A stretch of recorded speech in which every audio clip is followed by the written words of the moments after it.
Radio Macondo. Las cifras del desempleo en Colombia siempre se han maquillado con las cifras del trabajo informal. Los vendedores ambulantes, a pesar de ser criminalizados por el mal uso del espacio público, son utilizados por el Estado para inflar las cifras de ocupación laboral en Colombia. Y eso para nadie es un secreto. Razón por la cual los datos del DANE sobre el desempleo en el país siempre se quedan cortos. Pues según esta entidad que siempre se queda corta, al menos 298.000 personas perdieron su trabajo en el último año. Hoy tenemos la mayor tasa de desempleo en los últimos 10 años. Y eso que apenas empiezan a sentirse las políticas económicas y laborales de Duque.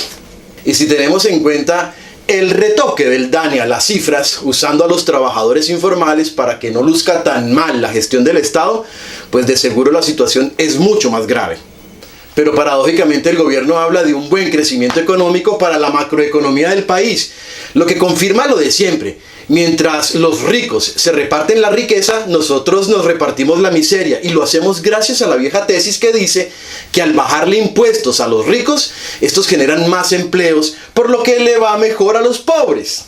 Si hacemos un breve balance de la administración Duque hasta el momento, tenemos que decir que se raja en todo. Según el Banco de la República, en Colombia se redujo la inversión extranjera en un 44%, un hecho que coincide con la llegada de Duque a la presidencia, situación que es comprensible frente a la incertidumbre generada por el uribismo con respecto al futuro de la paz en Colombia y lo que esto representa para varios renglones de la economía nacional. La administración Duque, fiel a lo que plantea el uribismo, desconoce el dolor de las víctimas en Colombia y demuestra que solo le interesan las víctimas de las que puede obtener beneficios políticos, como los soldados o policías muertos. Pero cuando hablamos de las víctimas del terrorismo de Estado, muchas de ellas generadas en la era Uribe, el gobierno de Iván Duque simplemente sigue desconociéndolas, lo que se pudo comprobar con el ascenso de 9 generales del ejército vinculados a casos de ejecuciones extrajudiciales o falsos positivos. Entre ellos, el general Nicasio de Jesús Martínez Espinel, el nuevo comandante del Ejército Nacional, a quien se le vincula con al menos 23 falsos positivos en el 2005, cuando ejercía la comandancia segunda de la 10ª Brigada Blindada. En un informe presentado por Human Rights Watch, se anexó un documento que firmó Martínez Espinel en el que se detalla el pago de $1 millón a un informante por operaciones que derivaron en la muerte de 2 civiles, entre ellos una niña menor de edad, y que fueron presentados posteriormente como miembros de las FARC, cuando no lo eran realmente. Los generales ascendidos por el gobierno uribista están siendo investigados por al menos 150 casos relacionados con falsos positivos. Desde el gobierno, el uribismo ha puesto todos los obstáculos posibles para que las investigaciones sobre los falsos positivos pues no avancen, no prosperen. Y en muchas ocasiones, los comandantes responsables de las ejecuciones pues se han librado de condenas que en su mayoría recaen sobre soldados regulares. Para el ejército, la ley también es para el de Ruana. Así actúa el uribismo.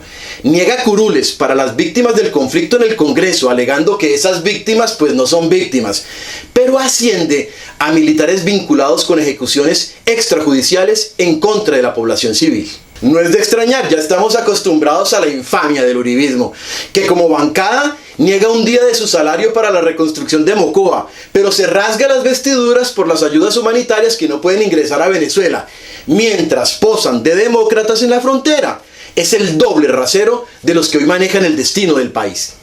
Y mientras gran parte de la población se embrutece mirando los noticieros de Caracol y RCN, que de información tienen muy poco y de propaganda política lo tienen todo, pues el país se enfrenta a una nueva escalada de violencia social y política.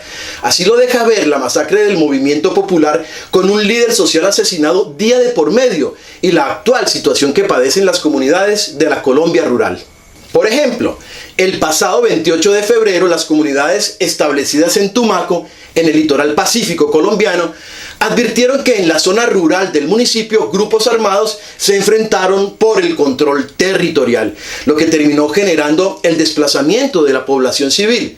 Por su parte, el Ministerio de Defensa de Ecuador reportó que aproximadamente 150 personas provenientes de Nariño pues buscaron refugio en Ecuador tras los enfrentamientos. Por su parte, la Comunidad de Paz de San José de Apartadó, en el Urabá antioqueño, pues reporta que los paramilitares tienen cada vez más cercado al campesinado de la región, mediante impuestos, normas de prohibiciones, exigencias de someterse a ellos, control de todos sus movimientos y por supuesto el reclutamiento continuo de menores. Eso en el Urabá antioqueño.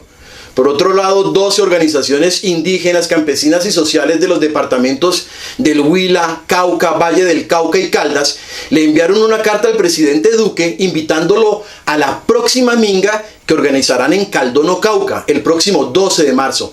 En la minga se tocarán temas relacionados con el territorio, la vida, la democracia, el medio ambiente y la paz. Temas en los que se raja definitivamente el uribismo.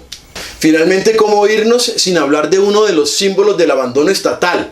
Ese símbolo es el departamento del Chocó, que hoy enfrenta una grave crisis humanitaria por cuenta de la temporada de lluvias y hasta el sol de hoy, pues no recibe la ayuda que requiere, mientras el gobierno de Iván Duque, fiel al libreto impuesto por Washington, solo habla de Venezuela.